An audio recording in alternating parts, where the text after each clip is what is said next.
Hello everyone, स्वागत है आपका ओमेगन इंस्टीट्यूट के इस चैनल पे। इस प्लेलिस्ट में आपको क्लास 8, 9 और 10th के क्रैश कोर्स अवेलेबल होंगे। तो इस चैनल को आप, इस प्लेलिस्ट को आप एग्जाम पॉइंट ऑफ व्यू से ही देखेंगे। Thank you. कल हम लोगों ने मोशन के कुछ टॉपिक्स को देखा था, जैसे रेस्ट, मोशन, एक्सेलरेशन वगैरह। आज हम लोग ग्राफिकल रिप्रेजेंटेशन ऑफ मोशन देखेंगे कि जो भी मोशन हो रहा है वो ग्राफ में हम लोग कैसे रिप्रेजेंट कर सकते हैं या कैसे करना है। देखिए, ग्राफ मतलब एक डाटा। इस डाटा के आधार पर आप सारी चीज़ें निकाल सकते हैं। मैथ्स के सेक्शन में आपका ग्राफ होता है, सेम इसमें भी ग्राफ है। जैसे डिस्टेंस टाइम ग्राफ। अब डिस्टेंस टाइम ग्राफ से आपको क्या पता चलेगा कि कोई भी ऑब्जेक्ट है वो कितने समय पे कितना डिस्टेंस कवर किया, और उस हिसाब से उसका हम लोग स्पीड भी निकाल सकते हैं। क्योंकि मेरे पास अगर डिस्टेंस रहे, मेरे पास टाइम रहे, तो हम लोग स्पीड निकाल सकते हैं। जैसे अगर मान लीजिए आपको यहाँ पर देखिए अलग अलग डिस्टेंस है और यहाँ पर टाइम है कि इतने मिनट पे ये यहाँ पे है, इतने किलोमीटर पे यहाँ पर है। तो यहाँ से जब आपको ग्राफ देखने को मिलेगा तो आपको क्या पता चल रहा है कि हाँ, एक स्पीड मेरे पास आएगा। ये जो हमें स्लैंट दिख रहा है कि एक स्लैंट लाइन पे चला गया है, ये जो स्पीड, ये स्लैंट हो पाएगा कब? जब हमारा मोशन यूनिफॉर्म हो। यूनिफॉर्म मोशन में आपको बहुत ही अच्छे से पता है कि यूनिफॉर्म मोशन में क्या होना है। यूनिफॉर्म मोशन में आपका स्पीड एज पर डिस्टेंस बढ़ता या घटता है। जैसे अगर बोला जाए कि सर 1 किलोमीटर पे 1 घंटा लग रहा है, तो 2 किलोमीटर पे कितना लगेगा? 2 घंटा, क्योंकि यूनिफॉर्म है। 3 किलोमीटर पे 3 घंटा, अगर सपोज ऐसा बात हो रहा है, ठीक है। तो यूनिफॉर्म मोशन में हमेशा ध्यान देना है कि स्लैंट लाइन ही बनेगा। लेकिन नॉन यूनिफॉर्म मोशन में ये कैसा ग्राफ बनेगा, इसका अनुमान लगाना बहुत मुश्किल है। क्योंकि वो हो सकता है कि ऐसे ऊपर नीचे हो या ऐसे जाके कर्व हो। टाइम तो बढ़ना ही है, टाइम तो बढ़ेगा ही, डिस्टेंस भी बढ़ेगा। लेकिन आपको ध्यान रखना है, देखिए टाइम डिस्टेंस दोनों बढ़ेगा, नो डाउट कि नीचे नहीं आएगा, सॉरी, वो ऊपर ही जाएगा। लेकिन किस मोशन पे जाएगा, कैसे जाएगा, इस पर बताना बहुत मुश्किल हो जाता है। क्योंकि नॉन यूनिफॉर्म मोशन हो सकता है बोले कि सर 1 किलोमीटर जाने में 1 घंटा लगा था, 2 किलोमीटर जाने में 3 घंटा लग गया था, तो यहाँ पे स्पीड आपको कम हो गया था नेक्स्ट आवर में। तो इस तरह की चीज़ें यहाँ पर होती हैं। अगर हम लोग इसके आगे बढ़ें, ये देखिए नॉन यूनिफॉर्म मोशन है। डिस्टेंस भी बढ़ेगा और डिस्टेंस जैसे आपको बढ़ता हुआ दिख रहा है, टाइम भी बढ़ता हुआ दिख रहा है, लेकिन ये ना यूनिफॉर्म नहीं है, ये अलग अलग है। अगर आप इसका स्पीड निकालिएगा हर एक पॉइंट पे, तो आपको हर एक पॉइंट पे इसका स्पीड अलग मिलेगा। डिस्टेंस टाइम ग्राफ से हम लोग क्या निकालते हैं? हम लोग स्पीड निकालते हैं। इस चीजों को याद रखिएगा। ऐसे ही आता है वेलोसिटी टाइम ग्राफ। अगर यूनिफॉर्म मोशन है, यूनिफॉर्म मोशन है यानी कि उसका वेलोसिटी चेंज नहीं कर रहा है, उसका वेलोसिटी एज इट इज है, ठीक है। अगर 20 किलोमीटर पर आवर के स्पीड पे जा रहा है तो 20 किलोमीटर के पर आवर के स्पीड पे ही है। ये 30 पे जा रहा है तो 30 पे ही है, ठीक है। तो स्पीड उसका नहीं बढ़ रहा, वेलोसिटी उसका नहीं बढ़ रहा। देखिए वेलोसिटी नहीं बढ़ रहा है, यहाँ पे आपको देखने को मिल रहा है कि वेलोसिटी उतना ही है, बस टाइम बढ़ते जा रहा है। 1 घंटा, 2 घंटा, 3 घंटा, 4 घंटा, हर आवर बढ़ रहा है, लेकिन डिस्टेंस वहीं का वहीं सीमित है। तो यहाँ पे आपको क्या देखने को मिलेगा कि एक पैरेलल लाइन बनेगा, ठीक है। इसके आगे आते हैं, तो वेलोसिटी टाइम ग्राफ से हम लोग क्या निकाल सकते हैं? देखिए वेलोसिटी टाइम ग्राफ से हम लोग ना डिस्टेंस निकाल सकते हैं। डिस्टेंस एक्चुअली उसको कहना चाहिए डिस्प्लेसमेंट निकाल सकते हैं, ठीक है। जैसे अगर मैं बोलूं कि आपको पता करना है सर कि यहां से लेकर, इस पॉइंट से लेकर,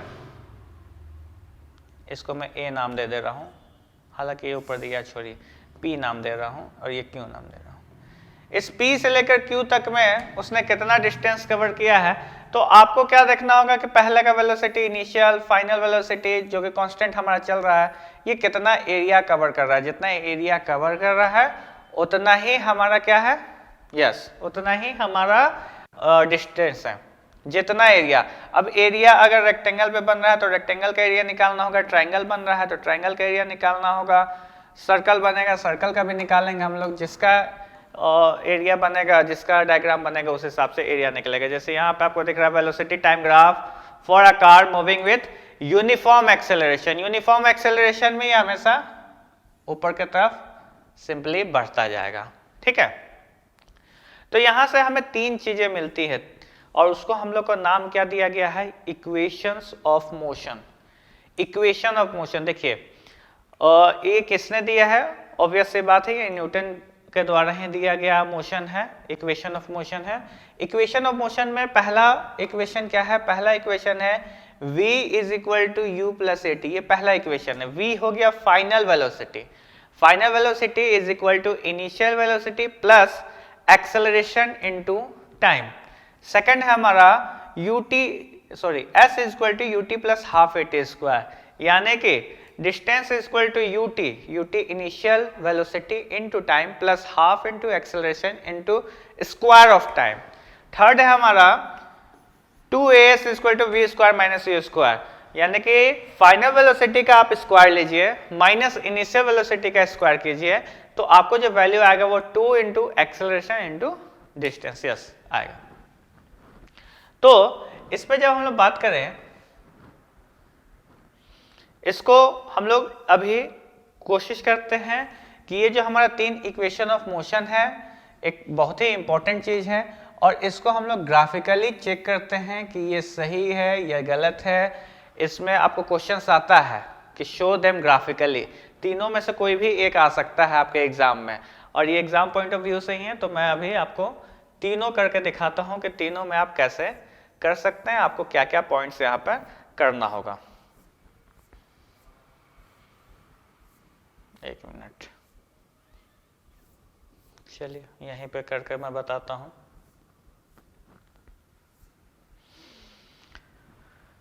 तो हम लोग क्या करेंगे, पहले एक ग्राफ बनाएंगे,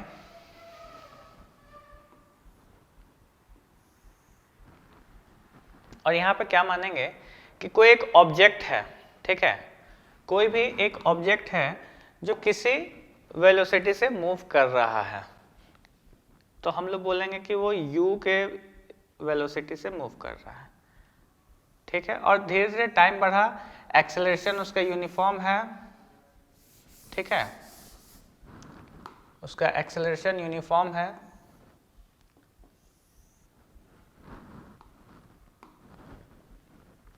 तो कुछ टाइम के बाद वो दूसरे पॉइंट पे जाकर उसका स्पीड बढ़ा और उसका फाइनल वेलोसिटी हो गया v किलोमीटर पर आवर। पहले उसका initial velocity u kilometre per hour है और कुछ समय के बाद उसका initial velocity v kilometre per hour हो गया है,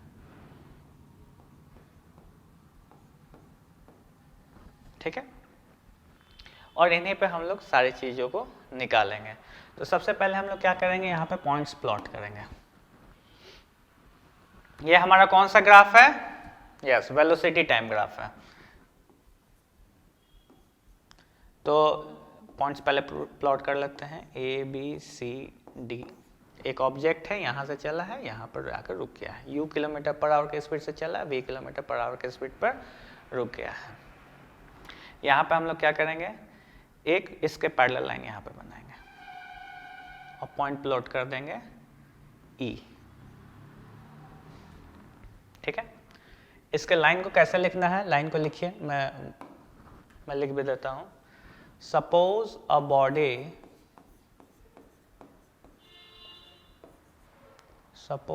बॉडी इज मूविंग विथ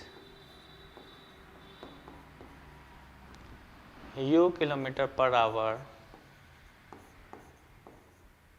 या u मीटर पर सेकंड कर देते हैं, ऐसा यूनिट पे ही बात करते हैं, u मीटर पर सेकंड ऐसा यूनिट पे ही काम करते हैं।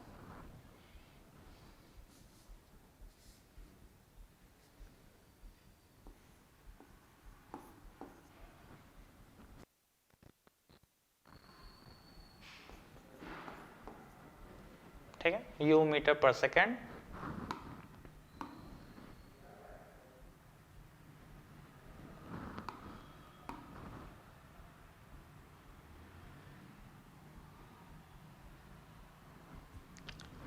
चलिए, after time t second it accelerates uniformly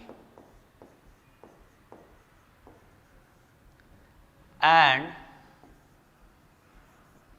its velocity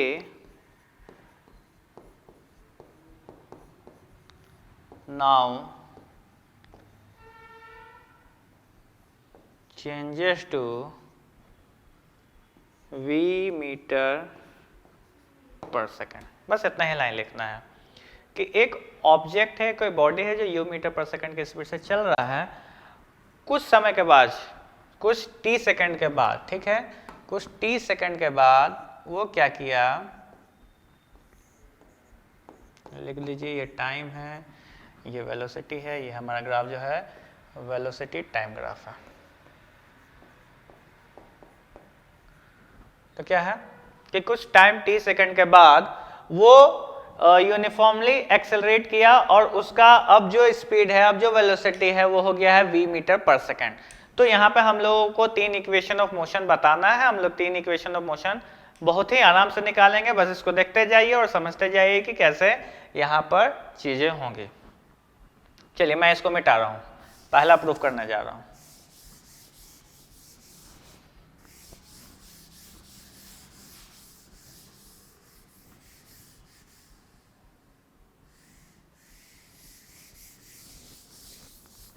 देखिए वेलोसिटी टाइम ग्राफ से हमें एक्सेलरेशन भी मिलता है। एक चीज़ है यहाँ पे देखिए, जब ये ए बी हमारा टी है तो वैसे डी ई भी हमारा टी हो जाएगा, ठीक है। दूसरा चीज, ये जैसे u है तो ये भी हमारा यहाँ पर u हो जाएगा, u मीटर पर सेकेंड, और ये t सेकेंड। वैसे ही cb अगर हमारा v है और be u है तो ये जो पार्ट है ce ये हमारा v माइनस यू हो जाएगा, ठीक है, v माइनस यू। अच्छा, v माइनस यू एक्चुअल में क्या होता है, v माइनस यू क्या होता है वो देखिए। एक्सेलरेशन का जब हम लोग फॉर्मूला पढ़े थे तो क्या पढ़े थे, एक्सेलरेशन का डेफिनेशन में याद कीजिए, it is the rate of change in velocity. तो a is equal to v minus u by t, cross multiply किया गया तो at is equal to v minus u, और ये माइनस यू इधर ले आएंगे तो u plus at is equal to v, यानी कि फॉर्मूला क्या हुआ, v is equal to u plus at। ये हमारा पहला डेरिवेशन, पहला इक्वेशन ऑफ मोशन सॉल्व हुआ, ठीक है, बहुत सिंपल है। Acceleration is equal to v minus u by t, ठीक है, t हमारा क्रॉस मल्टीप्लाई हो गया, at is equal to v minus u, और उसके बाद माइनस यू दूसरे साइड जाकर प्लस में चेंज हो गया, so u plus at is equal to v, v is equal to u plus at। ये हमारा पहला इक्वेशन ऑफ मोशन सॉल्व हुआ। दूसरा इक्वेशन ऑफ मोशन पे आते हैं। दूसरा इक्वेशन ऑफ मोशन क्या हमारा, s is equal to u t plus half at square. इसको हम लोग चेक करते हैं ये कैसे होगा, s is equal to u t plus half at square, ये कैसे होगा, चलिए इसको हम लोग सॉल्व करते हैं। ध्यान दीजिए, s मतलब हमें डिस्टेंस निकालना है, डिस्टेंस मतलब कि हमें टोटल एरिया निकालना होगा, है ना, टोटल एरिया। यहां पर हमें क्या दिख रहा है कि ये जो एरिया है एक ट्रायंगल है और ये हमारा रेक्टेंगल है, ठीक है। तो टोटल डिस्टेंस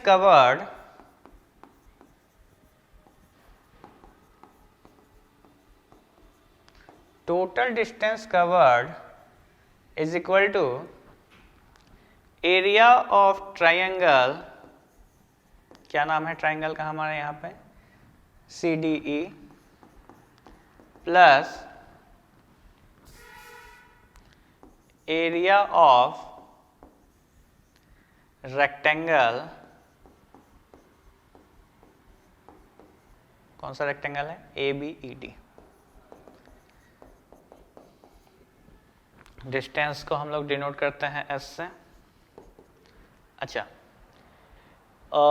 ट्रायंगल का एरिया होता है half into base into height, so half into base हो गया t और हाइट हुआ v माइनस यू, पहले इसका हम लोग नाम लिख लेते हैं, हाफ इंटू बेस हुआ DE इंटू हाइट हुआ CE प्लस रेक्टेंगल में base into height AB into BE।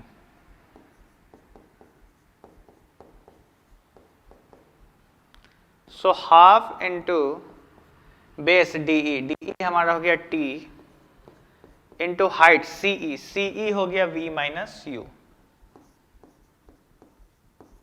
Plus AB यानी कि T और BE यानी कि U, सो T इंटू U। अब एक चीज ध्यान दीजिए, इससे पहले वाले जो हम लोग इक्वेशन बनाए थे उसमें हम लोग क्या लिखे थे, A equal to V minus u by t लिखे थे, फिर क्रॉस मल्टीप्लाई करके AT equal to V minus u किए थे, AT equal to V minus u यानी कि V माइनस यू का वैल्यू, और हम लोग क्या लिख सकते हैं, AT लिखा जा सकता है, पहले इक्वेशन में हम लोगों ने इसको चेक किया हुआ है, तो हम लोग इसके जगह पे लिख देंगे AT, half into T into AT plus U into T UT हो गया। यहाँ पे आपको क्या दिखा, ये UT हमारा एज यूजुअल हम लोगों ने लिखा प्लस हाफ इंटू A और T दो बार है तो T इंटू T स्क्वायर, तो यहाँ पे हमें क्या मिला, S is equal to UT plus half AT square. कोई भी डाउट हो आप जरूर पूछ लीजिएगा।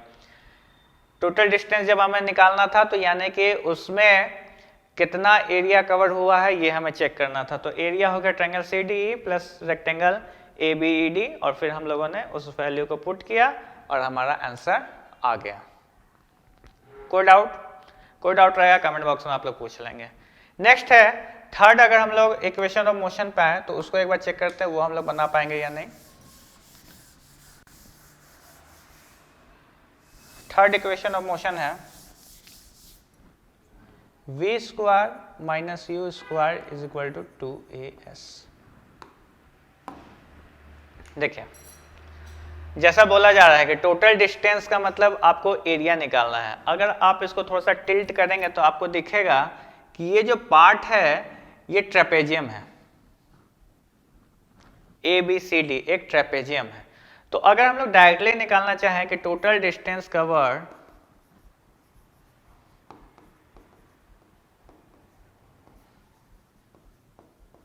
Is equal to area of trapezium ABCD, तो क्या गलत होगा? बिल्कुल नहीं, क्योंकि हमें तो एरिया चाहिए। एरिया हम कैसे भी तरह के निकालें, हम इसको बांट के निकालें या एक ही बार में पूरा एरिया निकालें, कहीं कोई दिक्कत नहीं होता है। एरिया ऑफ ट्रेपेजियम ABCD, इसका फॉर्मूला क्या होता है, देखिए ट्रेपेजियम ऐसा होता है, सो इसमें एक पैरेलल लाइन, एक पेयर ऑफ पैरेलल लाइंस होना ही होना है। तो एरिया ऑफ ट्रेपेजियम क्या होता है, half into sum of parallel sides, इन दोनों का सम इंटू हाइट, जो भी इनमें हाइट आएगा, जो भी हाइट होता है, half into sum of parallel sides into height, ये एरिया ऑफ ट्रेपेजियम का फॉर्मूला है। तो यहाँ पे हम लोग क्या देख रहे हैं, यहाँ पे हमें देखने को मिल रहा है कि S is equal to half into parallel sides कौन है, तो पैरेलल साइड्स यहाँ पे AD है और BC है, AD plus BC into height, height हमारा कौन है, AB है। तो S is equal to 1/2 into AD plus BC यानी कि U प्लस V, हम लोग यहाँ पे लिख सकते हैं V plus U into AB हमारा क्या है, T है, तो हम लोग T लिख लेते हैं। लेकिन हमारे इसमें देखिए कहीं पे भी T है नहीं है, यानी कि हमको इस इक्वेशन ऑफ मोशन में T हटाना है। हटाने के लिए हम यहाँ पे T के जगह पे क्या प्रॉपर वैल्यू होगा वो चेक करते हैं। उसको चेक करने के लिए हम लोगों को फिर से पहले वाले में आना होगा। तो आपको क्या दिख रहा है, A is equal to V minus u by t है। अगर यहाँ पे हम लोग T को ऊपर ले जाएं और A को नीचे ले आए तो हम लोगों के पास T का एक फॉर्मूला कहिए, वैल्यू कहिए, ये आ जाता है, T is equal to V minus u by A। तो हम लोग T के जगह पे वही चीज लिख देते हैं, S is equal to 1/2 into V plus u into V minus u by A।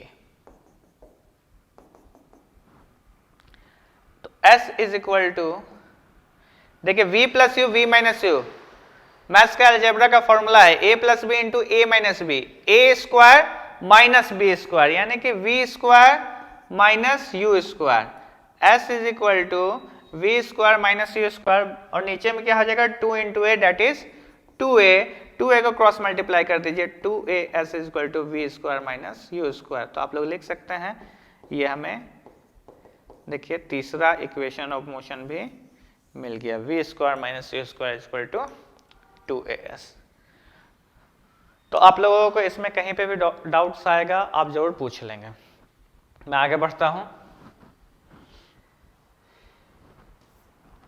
इसके बाद बस हमारा एक छोटा सा टॉपिक बच गया है यूनिफॉर्म मोशन का, यूनिफॉर्म सर्कुलर मोशन। देखिए यूनिफॉर्म मोशन तो हमारा हो गया कि कोई भी ऑब्जेक्ट्स अगर यूनिफॉर्म मतलब सेम डिस्टेंस सेम टाइम पे ट्रेवल कर रहा है तो यूनिफॉर्म हुआ, लेकिन यूनिफॉर्म सर्कुलर मोशन इसका मतलब हुआ कि वो उसका पाथ जो है वो सर्कुलर है, ठीक है। तो इसमें देखिए रेक्टेंगुलर ट्रैक हुआ, हेक्सागोनल ट्रैक हुआ, ऑक्टागोनल ट्रैक हुआ, सर्कुलर ट्रैक हुआ, इस सभी में आपको देखिए सर्कुलर मोशन ही काम कर रहा है। तो सर्कुलर मोशन में जब हमें वेलोसिटी निकालना होता है तो हमारे पास फॉर्मूला क्या हो जाता है, v is equal to 2 pi r by t. Pi आप जानते हैं पाई का वैल्यू कितना होता है 22/7। अच्छा 2 पाई आर का अपना एक मीनिंग होता है, 2 pi r means circumference of the circle, okay. So speed equal to distance by time होता है, डिस्टेंस यहाँ पे हम कैसे निकालेंगे तो हम उसका सर्कमफरेंस निकाल देंगे, circumference by time, v is equal to 2 pi r by t. तो हमारे इस चैप्टर में इतना ही टॉपिक्स था, और आपको लग रहा है कि कोई टॉपिक छूट गया हो या आपको कोई भी डाउट हो तो आप प्लीज़ हमारे कमेंट बॉक्स में पूछ लेंगे। Thank you.